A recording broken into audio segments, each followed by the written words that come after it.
Cette année, nous soulignons le 170e anniversaire de décès d'un illustre personnage, Ludger Duvernay, fondateur de la Société Saint-Jean-Baptiste. La contribution de Duvernay à notre héritage politique est immense. Il a été un virulent et intransigeant défenseur de nos droits, un bagarreur opiniâtre, en particulier dans ses journaux qu'il braquait vers ses ennemis, mais surtout, un véritable rassembleur. Duvernay était un homme droit, direct, guidé par ses seuls principes. C'est pourquoi nous honorons sa mémoire aujourd'hui afin de nous rappeler le grand patriote qu'il a été. La Société Saint-Jean-Baptiste de Montréal ainsi que le Québec lui doivent beaucoup. J'ai aussi le privilège d'avoir à mon bureau la toile originale de Ludger Duvernay réalisée en 1832 par le peintre Jean-Baptiste Roy Audy. Elle est juste ici. Elle est située évidemment à la maison Ludger Duvernay. Ludger Duvernay est né à Verchères le 22 janvier 1799. Dès l'âge de 14 ans, il devient apprenti imprimeur à l'imprimerie du journal Spectateur, suite à l'apparition d'une petite annonce. Le jeune travailleur recherché devait être un jeune garçon bien élevé et d'honnête famille et sachant lire et écrire la langue française. Au Spectateur, j'ai appris les rudiments du métier d'imprimeur. Je manipulais les caractères d'imprimerie et je m'initiais même à la correction d'épreuves. Ma mère a grandement contribué à mon apprentissage. Elle me répétait souvent « Ludger, tâche donc de t'appliquer à mettre l'orthographe. Tu as bien des qualités, mon cher fils, mais améliore un peu ton écriture si tu veux que je te lise. » Ses premiers contacts avec le métier lui permettront au fil des années de devenir éditeur, créant pas moins de 6 journaux. D'ailleurs, l'un d'entre eux, le journal La Minerve, qu'il a racheté en 1826, lui survivra jusqu'en 1899. Ce journal est alors le plus influent du pays, mis au service du Parti patriote. Duvernay écrit lui-même des textes et endosse ceux qui sont écrits et publiés de façon anonyme. C'est d'ailleurs à cause d'une de ses publications qu'il est emprisonné une première fois, le 18 décembre 1828, et accusé de diffamation. La deuxième arrestation survient le 13 janvier 1832. Duvernay est alors condamné à 1 mois de prison pour avoir publié que le Conseil législatif du Bas-Canada était une nuisance dans un article titré « Pensez-y bien ». Qu'avons-nous à craindre en demandant le conseil électif? Ne serait-ce pas un moyen d'augmenter la force du peuple? D'ouvrir la carrière parlementaire à une foule d'hommes de talent, pleins de patriotisme, qui brigueront l'honneur d'être les organes de leurs concitoyens et auront le soin de bien se conduire en évitant la disgrâce de perdre leur titre d'honorable? Je crois que la Chambre doit saisir cette occasion de rendre nos institutions plus démocratiques. Le Conseil législatif actuel étant peut-être la plus grande nuisance que nous ayons, nous devons prendre les moyens de nous en débarrasser et en demander l'abolition. À la fin de sa détention, il est acclamé par une foule qui manifeste pour la liberté de presse et arbore pour la première fois le tricolore vert, blanc et rouge, le drapeau des patriotes. Louis-Joseph Papineau le décore alors d'une médaille en lui disant « La liberté de presse est le palladium du peuple. » Au printemps 1834, Duvernay fonde la Société « Aide-toi et le ciel t'aidera ».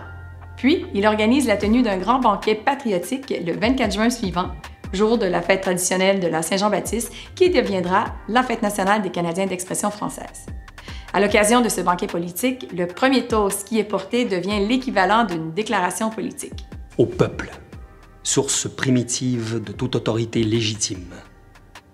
Oui, j'ai aussi écrit à ce moment, dans la Minerve, que cette patriotique association se propage dans les villages, que de nombreuses ramifications s'étendant jusque dans les campagnes y portent la sève précieuse de l'amour de l'indépendance.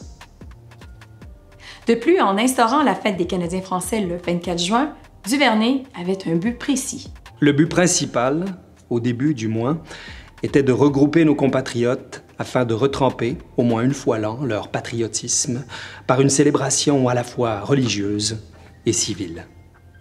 En plus d'affronter les autorités politiques, Duvernay brave les autorités ecclésiastiques. Ainsi, en 1836, il publie Les Paroles d'un croyant du prêtre Lamennais. Promoteur d'un catholicisme libéral, l'ouvrage associait le christianisme à la démocratie et aux droits individuels et collectifs. Il va de soi que le Vatican allait condamner le catholicisme libéral en 1832 et le livre lui-même en 1834. En septembre 1836, Ludger Duvernay est arrêté pour la 3e fois et condamné à 30 jours de prison pour outrage au tribunal, une fois de plus pour un texte paru dans la Minerve. Il se bat en duel contre Clément-Charles Sabrevois de Bleury. Voici pourquoi. Mon journal, La Minerve, avait écorché ses agissements durant l'élection partielle tenue dans le comté de Richelieu. Ce dernier, alors député, a alors exigé une rétractation de ma part. Rétractation qui lui a été catégoriquement refusée. On décide par conséquent d'organiser une rencontre entre les deux parties afin de régler le litige. Le duel se déroule à 17h, quelque part derrière le Mont-Royal. Malgré la balle que j'ai reçue dans la cuisse au 5e coup de feu, j'ai insisté pour l'échange d'un 6e coup de feu. Mais Sabrevois de Bleury a quitté le terrain. Nous avons donc quitté les lieux de l'affrontement, sans explication. Le 16 novembre 1837, Gosford, alors à la tête du gouvernement bas canadien, fait émettre des mandats d'arrestation contre Duvernay et 25 autres chefs patriotes. Le 6 décembre, Duvernay participe à la bataille de Moores Corner en tant qu'officier à la tête d'une poignée de patriotes. Après la défaite, il se réfugie à Burlington au Vermont. Il y fonde le Patriote canadien à l'intention de ses compatriotes réfugiés aux États-Unis après l'écrasement de la rébellion. Il écrit dans le numéro du 23 octobre 1839 « Nous déclarons d'avance que nous n'aurons aucun ménagement pour personne. Toute colonie opprimée, en déclarant et maintenant son indépendance, se délivre du joug d'une métropole et par cet acte d'énergie et de noblesse, elle détruit des monopoles, des privilèges et des exigences. » Un an plus tard, il doit mettre fin à la publication de ce journal à cause de son interdit de publication au Canada, de la pauvreté des patriotes et du retour d'une grande partie d'entre eux au pays. Mentionnons que Duvernay, tout au long de son exil, a quand même tenu vaille que vaille des banquets de la Société Saint-Jean-Baptiste. En décembre 1841, juste avant son retour d'exil, il adresse une lettre à l'Aurore des Canada.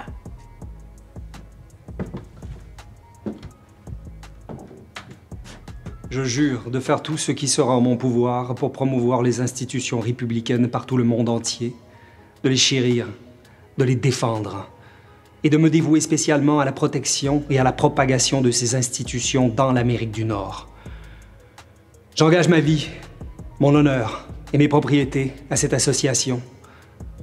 Je me dévoue à ses intérêts et je promets jusqu'à la mort d'attaquer, de combattre et d'aider à détruire par tous les moyens que mes supérieurs trouveront à propos toute autorité et pouvoir royal sur ce continent, et de plus, de ne m'arrêter que lorsque la tyrannie britannique aura cessé d'exister par toutes les parties quelconques de l'Amérique du Nord.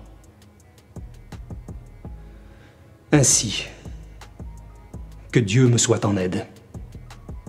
À son retour à Montréal en 1842, Duvernay relance La Minerve et rétablit la Société Saint-Jean-Baptiste de Montréal en 1843. Pour contourner les accusations de sédition portées par les journaux de langue anglaise, la Société est établie comme étant une organisation de bienfaisance selon le modèle émergent des sociétés mutuelles de l'époque. Ludger Duvernay s'éteint le 28 novembre 1852. Sa dépouille repose aujourd'hui au cimetière Notre-Dame-des-Neiges. 170 ans après son décès, la Société Saint-Jean-Baptiste de Montréal et la célébration de la fête nationale existent toujours et continuent de rayonner. La passion de Duvernay pour l'éducation populaire lui a inspiré la devise qu'il a donnée à la Société Saint-Jean-Baptiste. Rendre le peuple meilleur. Rendre le peuple meilleur. Merci pour tout, Monsieur Duvernay.